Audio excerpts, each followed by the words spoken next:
It's the issue that has divided the nation's rural communities.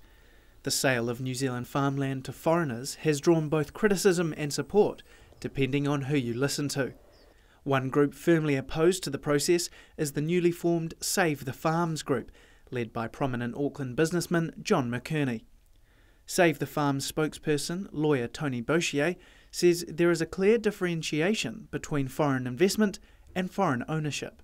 Our campaign does not involve people who come to immigrate to New Zealand, buy a farm it, pay their taxes, raise their family. Look, I'm an immigrant to this country myself. That is not what this campaign is about. The campaign is not about the person who wants to come from overseas and buy their quarter acre paradise at Queenstown.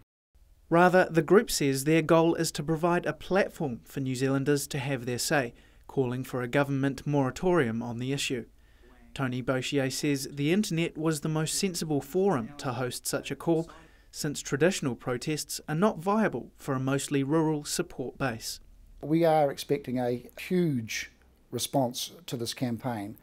We're starting a publicity campaign from the top of the North Island to the bottom of the South Island in all major and provincial papers, asking people to log into our website and to register in the website. We are using the website as the modern day protest march. Now, people don't have to go out and unfurl their banners on Queen Street or on D Street in Invercargill or Colombo Street in Christchurch. They can use their fingers to do their protests. The Green Party's co-leader, Russell Norman, supports the idea of a moratorium, but says the real issue is about the preservation of our heritage lands for future generations. We need to try to close the door on this particular stable. Some of the horses have already bolted because Labor and National have been very keen to sell the country off. But there's still a lot of the country still in New Zealand ownership, and we need to protect what's left. And that means changing the rules to prevent more foreign ownership of New Zealand farmland. Tony Boshier says his group doesn't represent any political or commercial entity and is merely standing for the New Zealand public.